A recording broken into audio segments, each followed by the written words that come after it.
nanti kaitannya ini, yang direferensi oleh Sastro Jendro turun pusaka di tanah Jawa itu ya, itulah tiga itu. Saking menghormatinya, memuliakan tamu, maka Syekh Samsusain ini yang mulia, itu loh, karena saking menghargainya.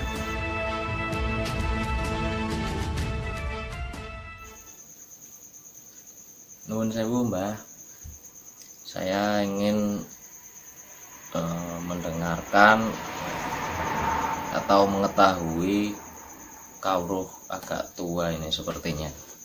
Jadi kita sebagai orang Jawa kan biasanya juga dikenal identik dengan pusaka. Terkait itu saya ingin tahu ini Mbah, miturut pandangan lahir maupun batin panjenengan, pusaka di tanah Jawa ini seperti apa, asal usulnya atau awal mulanya seperti apa, kemudian ada berapa yang sesungguhnya, dan kita semestinya harus bagaimana Mbah? Monggo. Om wilahing jati nukuni hajat hajat lu guru santana tapi urut salamunya. Tapi uluk salamunya. Atur bagya Wisnu Nusantara. Itu analisa atau menanggapi pertanyaan itu kurang lebihnya. Tanah Jawa kan terkenal karo pusaka-pusaka itu. Kalau tanah Jawa terkenal dengan pusaka-pusaka, antara ada keris ini, ada keris itu, ada naga sasra, pinten, kayak sangkelak dan lain-lain, itu kurang lebih. Ada pokoknya leluhur kita semua itu identik dengan pusaka kan, seperti itu. Identik dengan pusaka lah.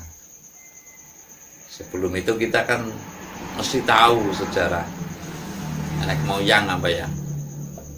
Kalau yang ditulis secara umum itu dalam teks-teks tertentu ya, ada babat tanah Jawa, ada apa ya, dan lain-lain lah yang terkenal tuh ya. Ada kalau cerita dalam radio Sahur Sepuh, ada Karmapala apa ya, Karmapala ada nggak itu? Nah, terus ada lagi dan lain-lain pokoknya lah. Oleh ini saya cerita itu perlu ya sebagai referensi, jangan sampai terkonotasi nanti ada yang berkomentar bahwa cerita pusaka malah menceng. Sebagai referensinya, referensi artinya mengantar. Jadi kalau saya itu sedurunge kowe ngerti, sebelum kita itu tahu, artinya kita mesti ngepet kepada asal usul gitu. Asal usul itu bibit kawit ya. Jadi kalau kita mau cerita kita ya mestinya kita tahu ibu kita, tahu bapak kita, tahu nenek kita, kakek kita gitu, buyut kita gitu, artinya seperti itu. Siapa sih kita gitu. Nah, siapa sih orang Jawa seperti itu. Nah, apa sih itu pusaka, dari mana dia timbul gitu. Ini saya perlu cerita muter ya. Pada prinsipnya ini terkait dengan apa? Sebuah pemahaman atau sebuah persepsi yang kadang kalau terjadi apa miss, tapi saya tidak menghendaki itu miss. Yang penting keyakinan kita masing-masing. Keyakinan kita masing-masing bahwasanya saya sebagai anak turun Jawa ya, saya akan membuka yang apa adanya. Saya juga tidak mau menambah-nambahi dan mengurangi. Kita itu telah pengibaratannya begini loh ya, pengibaratannya. Kita punya bapak dan kita punya ibu. Kita punya orang tua lah. Orang tua kita itu sebut saja Nusantara gitu. Ibu kita, orang tua kita lah pokoknya, Nusantara, bapak kita Kalimantara gitu loh. Itu kita berkeluarga ya. Nah, kita gambarkan maksudnya. Ibu Nusantara dan bapak Kalimantara ini punya anak. namanya ini Kalingga. Ini perumpamaan loh ya. Taruhlah Mataram. Terus lagi Kahuripan, kita sebut 3 saja lah itu. Anaknya bernama Kalingga, ya. Terus Mataram, terus Kahuripan. Lah ini hidup damai sekali. Bapak dan anak ini, wow, sudah pokoknya damai sekali. Lah ada tamu namanya AA gitu aja dah.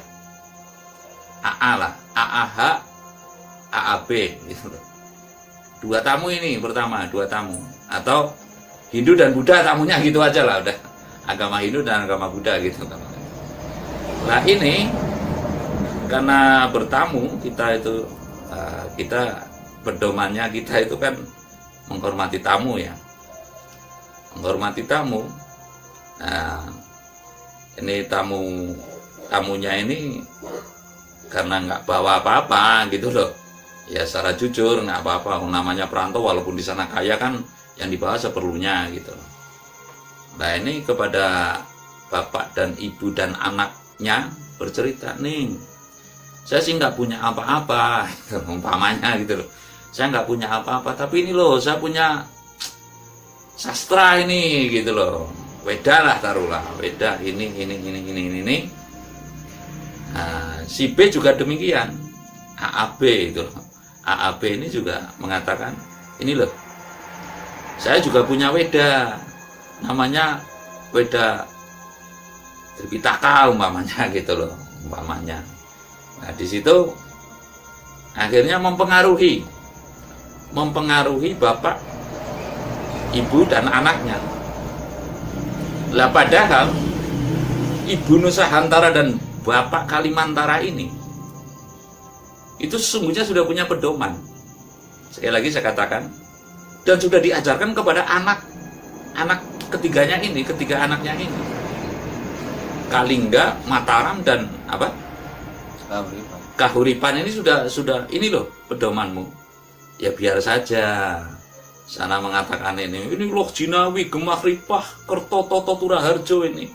Ibu Kalimantoro, Bapak Kalimantoro, Ibu Nusantara dan putranya ini Kalingga, Mataram, ya, dan Kahuripan ini sudah Gemah Ripah loh. Tapi karena tidak boleh memang dalam angger-anggernya ini sudah punya pedoman tersendiri. Nah, pedomannya ini namanya Sastro Jendro Hayuningrat Pangruating Diyu. Itu. Sastro Jendro Hayuningrat Pangruating Diyu ini pedomannya Bapak Kalimantara, Ibu Nusantara, anaknya Kalingga dan Mataram itu. Terus Kahuripan ini sudah punya pedoman itu.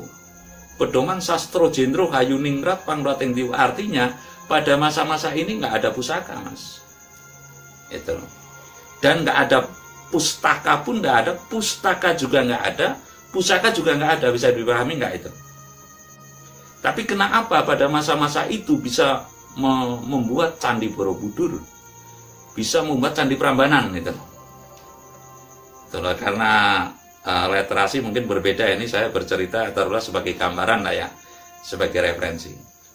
Nah di situ sehingga karena anak ini Kalingga terpengaruhi, terus Mataram terpengaruhi, oh ini Borobudur diklaim jadi B gitu loh, katanya itu Jerene gitu, ini berkat AAB gitu loh, ya kan? Terus nanti Prambanan juga berkat AAH gitu loh. Berkat tamunya, bukan berkat kemampuan Kalingganya atau Mataramnya atau Kahuripannya, itu nggak ada, itu karpe maunya si tamu-tamu ini.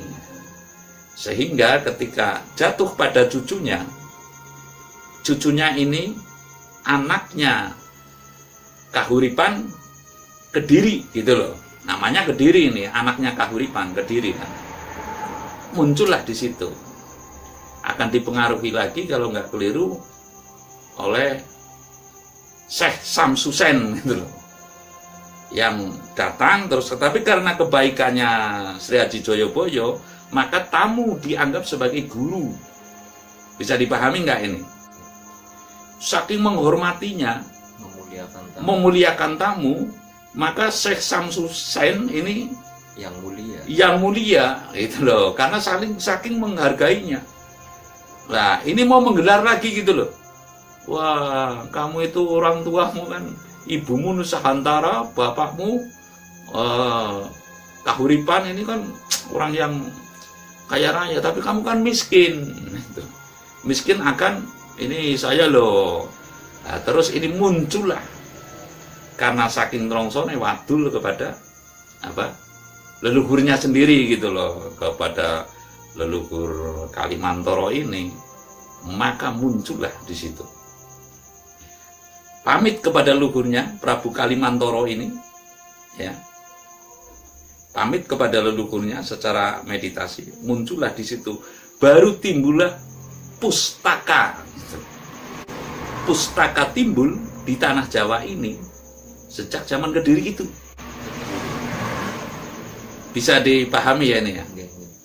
Ini kan ada, saya cerita artinya kalau pertanyaan tadi adalah pusaka. Kalau saya bahas adalah ada pustaka dan ada pusaka. Nah, artinya timbulnya pustaka di tanah Jawa ini, pertanyaannya tadi tanah Jawa ya, adalah sejak zaman Kediri.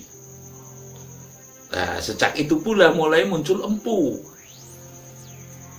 Ada empu apa itu yang negara Kertagama itu, yang para raton apa ya itu dan sebagainya itu. Ada empu Prapanca, empu Tamtular, empu pada masa itu empu Sedah, empu Sendok sebelumnya. Nah, kalau dalam literasi ya, empu Walmiki dan empu Sedah gitu kan. Pertama ada empu yang membuat pustaka itu adalah empu Walmiki dan empu Sedah. Empu sebelumnya, empu Sendok itu belum mengenal pustaka, hanya seorang raja. Lah yang membuat pusaka pertama itu adalah empu Gandring.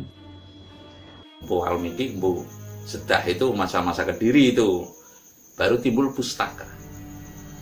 Lah, Kediri ini punya anak lagi, namanya Singosari gitu. Kita ibaratkan itu anak saja, namanya Singosari.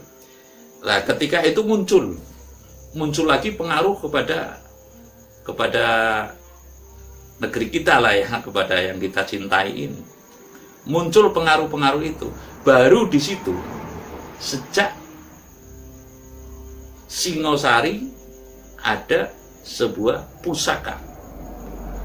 Yang paling pertama taruhlah namanya keris empu Gandring. Gitu. Namun sesuai referensi awal, kalau segala dasar pusaka di tanah Jawa ini, ya, pusaka ya ini, itu sebenarnya adalah 3, Mas.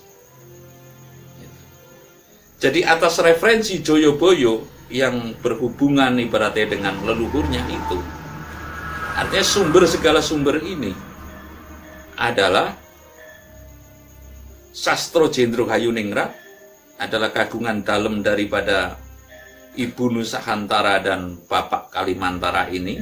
Itu sebagai kegabungan itu adalah Sastro Jendro Hayuningrat sampai dengan kepada masa Kalingga, Mataram, dan Kahuripan itu masih gegebengan kepada Sastro Jendro Hayuningrat. Saya ulangi ya. Jadi Kalingga, Ibu Nusantara, Bapak Kalimantara, putranya Kalingga, Mataram, terus Kahuripan ini masih gegebengan kepada, masih berpegang teguh, artinya gebengan ini adalah berpegang teguh kepada Sastro Jendro Hayuningrat. Artinya belum ada pustaka dan pusaka. Timbulnya pustaka Sri Haji Joyoboyo yang terkenal dengan Jongko Joyoboyo. Artinya pada zaman Kediri itu baru timbul pustaka. Nun sewu niki. Bagaimana dengan Purwacarita atau kemudian juga dengan Mahabharata itu, Mas? Begini ya. Purwacarita, kalau saya cerita itu, Purwacarita itu kan Adi Saga, Mas. negaranya itu Purwacarita, setelah Ajisaka itu baru Kalinggapura. Lah kita petik itu adalah dari Kalinggapura. Purwacarita ini babat menurunkan apa huruf Jawa dan sebagainya, terus dilanjutkan oleh Kalingga, terus Mataram, terus Kahuripan, Kediri. Lah Kediri ini baru ada catatan, ibaratnya sastra itu muncul, itu pun berupa jangka. Karena daripada saya dihina lah saya tak nulis gitu loh, dan merasa terhina lah ibaratnya. Ketone kok sepele temen, saya kayak miskin sastra gitu loh.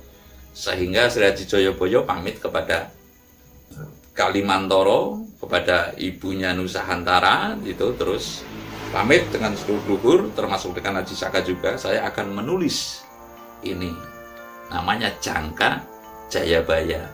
Lah terus pengaruh ini taruhlah datang lagi dari luar kan, datang ini. Awal mulanya ini kan Sri Haji Joyoboyo dipengaruhi oleh Syekh Samsusen itu, tamu yang kamu gemah ripah Jinawi tapi kamu sayang nggak punya sastra, nggak punya bacaan yang suci-suci gitu loh cara anunya. Terus timbullah Jangka Jayabaya. Lah terus menulis sastra itu timbullah Jangka Jayabaya. Kalau dibilang ramalan nanti nubuat, nanti percaya ramalan adalah tahayul gitu kan. Itu bukan ramalan tapi jangka ibaratnya. Bedanya ya perlu saya itu lagi nanti kalau saya tertentu lah. Kalau tanya jawab langsung ya saya bisa menjelaskan, tapi terlalu panjang rasanya di sini. Terus timbulnya pusaka itu adalah saat Kediri, saat Singosari gitu.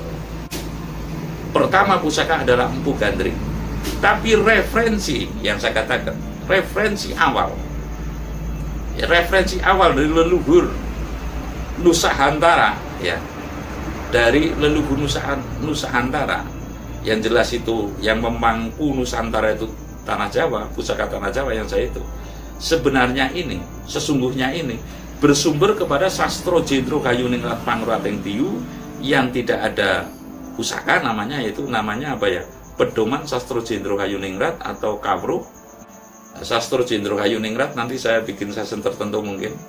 Artinya ngilmu wewadine bumi kang sinengker dening yang jagat pratingkah. Ini ilmu rahasia alam lah itu ibaratnya.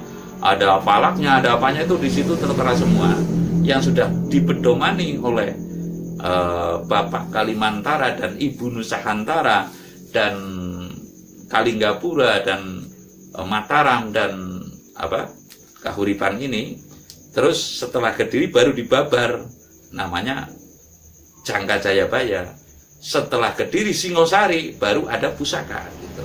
Namun saya cerita yang awal ya, awal mulanya ini. Prabu Kalimantoro dan Ibu Nusantara memberikan referensi kepada Sri Haji Joyoboyo. Kamu boleh membuat pustaka, tapi itu hanya sekedarnya saja dan tidak boleh diagung-agungkan. Sungguhnya seperti itu. Makalah timbul jangka saja sebagai wacana. Artinya, mengapa Indonesia ini atau Jawa ini tidak membentuk agama? Ini tidak mungkin.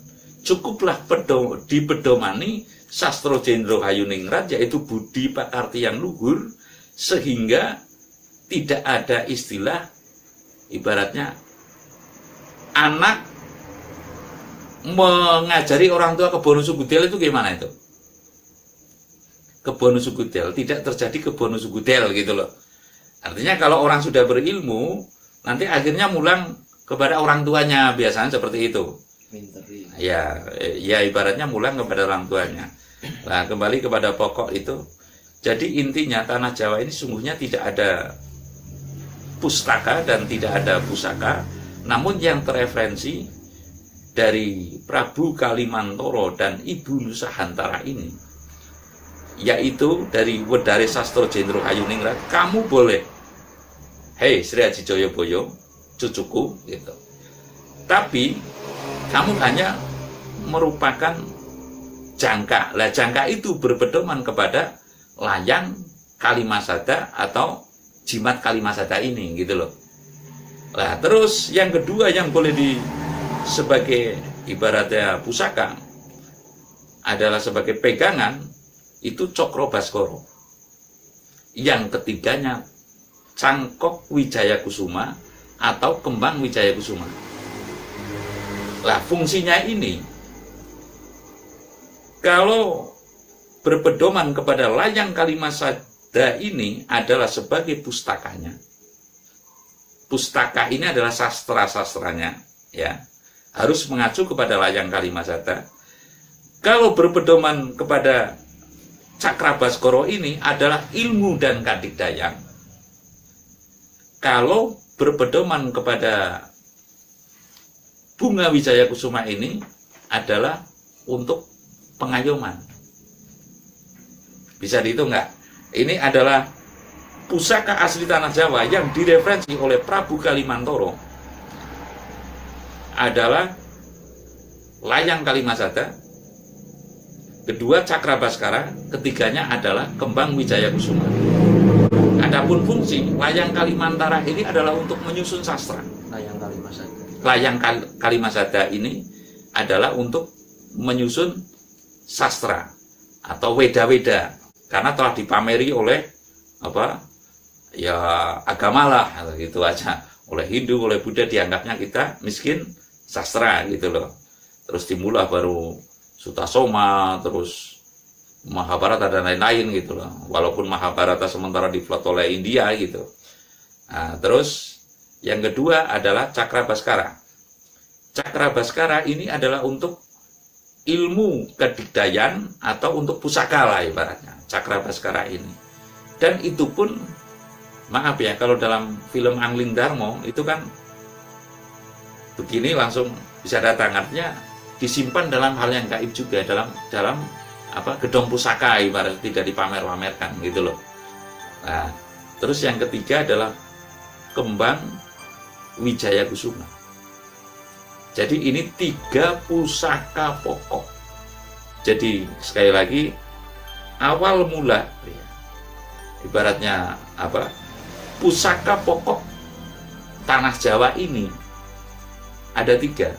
1, Jimat Kalimasada. 2, Cakrabaskara.